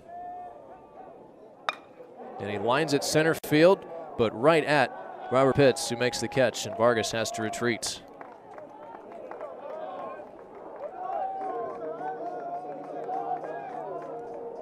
Masters hit it hard 3 times. Now batting. Once right back up the middle that Torres gloved and started the 1-4-3 double play. Then he lined out to second, and now he lines out to center. And Coach Percival hustling out for a word. Yeah, he wants to discuss probably how they want to pitch Husofsky with the freshman on deck, but it is a right, then right-left situation. But a quick visit, not wanting to upset the tempo and his rhythm too much.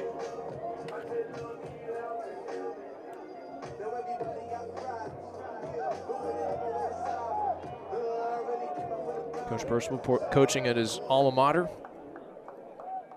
He's been in the dugout for the Highlanders for quite a while.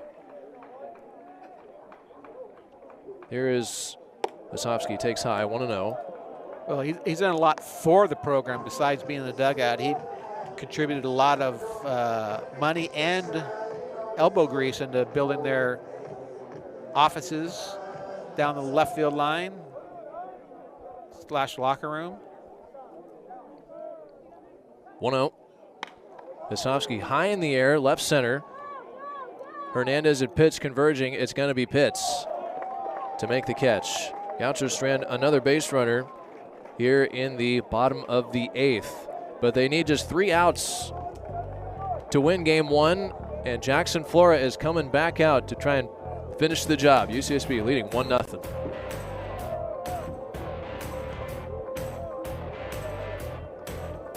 The first game of the 3-game set back in 2023. Won 8 games in a row, and behind Jackson Flora today, leading 1-0. I guess I could say Jackson Flora, Nate Vargas, who has the lone run of the game for the Gauchos, the solo homer. Jackson Flora lost the perfect game in the top of the 8th.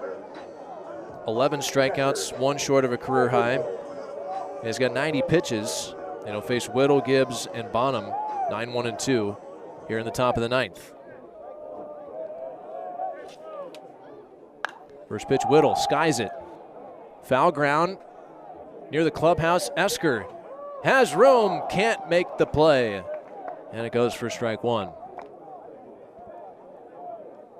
Well, the judging, getting to the wall, what you want to do, and work your way back. That ball coming back that way a little bit. Tough play. You see that misplayed a lot because of so many things you got to deal with. You got the pole, you got the low fence, you got the clubhouse, shadows. So what kind of happens on that as you run it, and when you kind of look to find the fence, you kind of lose track of where the ball is just for a second. And then when you look up, it's kind of moved, and it's by you. Because of? Your Emerson effect. The Magnus effect. Yeah, Emerson. That's Emerson. Wolf, Raudo. No, that's Wolf, just Emerson. Waldo, Emerson. Emerson, a lot of movement. Got it. 0-2. Got him. 12th strikeout for Flora. Ties a career high. Out number 1 here in the 9th. Big sweeper here. And Whittle down on strikes. There's the top of the order, Gibbs.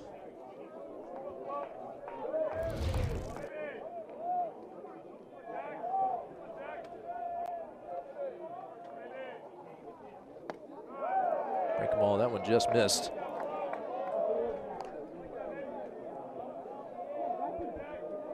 Gibbs almost broke the perfect game up leading up the 7th on the little grounder in between short and third. As you look at the next 2 games of the series, there's a strike. Same time tomorrow, 4:35 on Friday. Saturday at 1 for Senior Day. Gibbs had a big series against the Gauchos last year. Swings and misses here, nothing. Check that out, 1-2. 6 for 12 with 6 RBI. Sophomore from Palm Desert.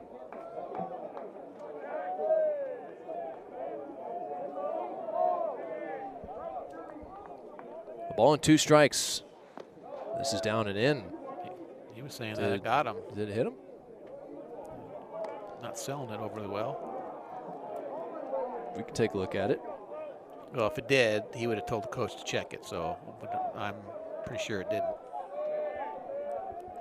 It's one of those where, as a hitter, you think it's going to, and it doesn't. Or you forgot you had replay and you're just trying to sell it. 2-2. Roll foul.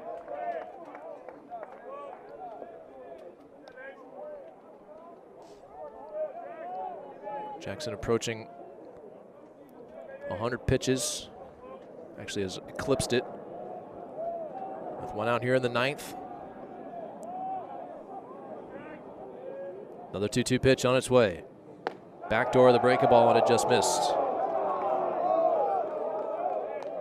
That's a call. I wouldn't say it's a call, but it's a pitch he's been throwing effectively. He's reaching for it just a little bit. Yeah, he's gotten a couple calls on it, but that's off the plate. 3-2. Fouled away. Flora has gone over the century mark 6 times. This one number 7. Season high of 118 in his complete game shutout of Cal Poly. 3 balls, 2 strikes. Again to Gibbs. And this is hit slowly in front of home. And Vargas throws out Gibbs for out number 2. I thought that was one you could sell that it hit your foot. That's Coach Johnson wants. Yeah, you might as well replay that. You have replays left. I absolutely would ask that to be replayed, or he's going to ask check for help. Are they not even going to meet on this one, or? Oh, he's going to have to talk to his hitter. Never mind. Well, I think he had. I don't know why you wouldn't. I don't know. Unless it was obvious. Right. We'll have to talk about it. You get beggars can't be choosy, right? This. The last chance for UCR is Lucas Bonham. Well, leads the team in home runs, but he has been overmatched so far against Flora today. 0 for 3 with 3 strikeouts. Lucas Bonham takes outside 1-0. Now batting the designated hitter, Lucas Bonham.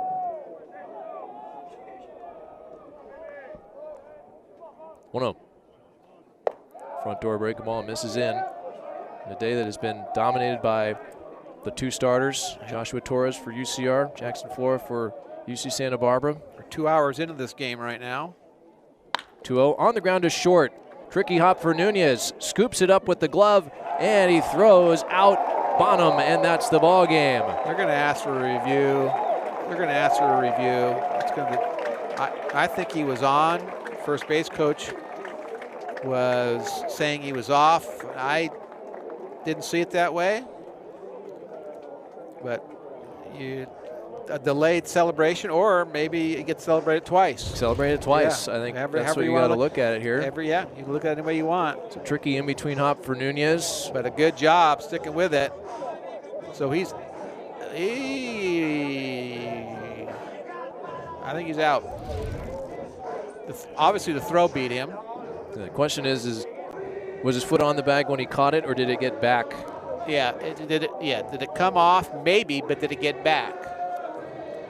So don't know if we have the angle from the third base camera, which is or the still. I know the still camera. Josh Romero.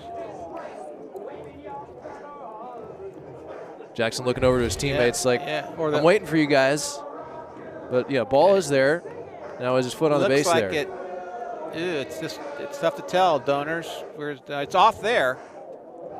Well, he came off it, but the question is, so he's not on. Here's another shot. Might be a better one. This is Eddie's camera. This is Eddie's camera. I mean, high. It looks like he's on it. Looks like he's on it there, and then he comes off. Yeah. So that angle tells me that he's on it. That's kind of how I saw it. Yeah. The cleats. The cleats are still attached. Here, the first base. He's on right there. He's on plenty. He's on. I think it's going to stand. Tie goes to the call. Here comes the verdict. And I think it's going to stand. Javier Navarro. Call confirmed. Jackson Flora gets to celebrate again his second complete game shutout of the season as he shuts out the UC Riverside Highlanders today to earn his 10th win of the season. 9 shutout innings, 12 strikeouts, which ties a career high. He was perfect through 7. It was a double by Jaron Sanderson leading off the 8th inning, which broke up the no-hitter and the perfect game. And Jackson Flora, brilliant today, to say the least. Well, he's been brilliant all year, and the day he is announced to the Hauser Award, the Brooks, not the Brooks Wallace. Anyway, some of those awards that are pretty special. He backs it up with a great outing, another great outing. Second of the season, third career complete game shutout for Jackson Flora, who certainly will lower his ERA from 1.15, and he goes to 10-0, following up the brilliant performance by Isaiah Magdaleno last night, who struck out 14 in a complete game shutout against CSUN. The only home run of the game, which provided the only run of the game, a solo shot by Nate Vargas, his 8th of the year in the 3rd inning. Joshua Torres for UCR, a heroic effort. Yeah, outstanding. He went complete game, 8 innings, 2 hits, 2 strikeouts, 5 walks. He pitched around all kinds of trouble and allowed just 1 hit from the 4th inning on, 3 base runners total. He was excellent keeping his team in it. Yep. And that's the Gold Spikes Award would be that there you other go. one besides the Dick Hauser Award. So I had to get that through somewhere along the line. So that brings Jackson's strikeout total of the season up to 115, and he is undefeated. Gauchos with the win go to 35-16, 20-8 in the Big West Conference. Riverside falls to 15-35, 10-18 in conference play. Right now, Cal Poly is tied with Long Beach 1-1, top of the 2nd. Mustangs now a half game back out of the standings, so we'll see how that game turns out tonight. Same time tomorrow, 4:35. First pitch from Caesar-Wasaka Stadium. Really fun game today. Pitcher's duel, a true pitcher's duel. It was Torres against Flora, 2 complete games. And Jackson with a near historic performance. We haven't seen a no-hitter here since 1980, and we will wait a little bit more to see if we find one. But, a solo no-hitter. A solo no-hitter. We had a combined no-hitter in 1992. Yeah. But that'll do it for us here at Caesar-Wasaka Stadium. For my broadcast partner, Bob Bronsma, our director and engineer, our director and producer, Danny Spantman, our engineer, Eddie Spantman, Jerry Fall, Kelly Barsker, athletic director, Tom Hastings, Andrew Checketts, and the rest of the Gauchos. My name's Kevin Cannon, signing off from Caesar-Wasaka Stadium. All games airing on the ESPN networks are streaming live and archived on the ESPN app. This has been a presentation of ESPN. Gauchos shut out the Highlanders. Jackson Flora, another CG show. Talk to you tomorrow. Good night.